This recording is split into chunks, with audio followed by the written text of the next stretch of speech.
Ma'am, ito po yung magiging totoong poster parent ni Ninita at ni Marlene. Sabi nga ni Sir Paul sa live niya dati na hindi nila pababayaan ang dalawa, kung nasaan sila na andun din sina Mylene at Nanita.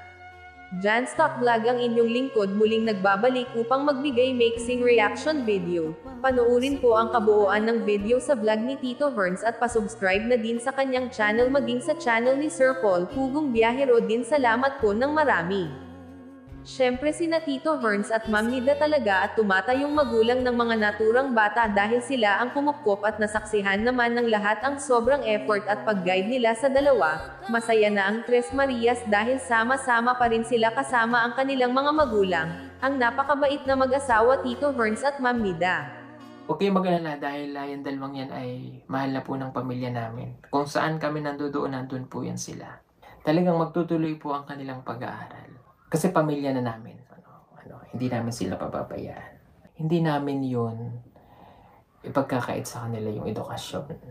Ayan. Basta nandito lang po kami palagi. Ito po yung totoong magulang ng mag-aalaga kay Ninita at kay Marlene.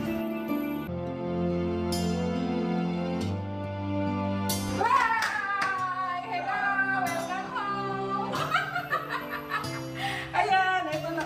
Kami po talaga ang may-ari ng bahay na titirahan ni Mylene at ni Ninita.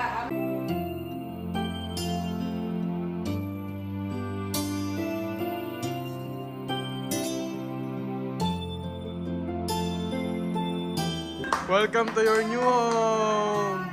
Yan po ang hindi talaga namin kayang gawin na iwan sila doon. Kasi nga po, ito pong bahay na ito ay para po din sa kanila.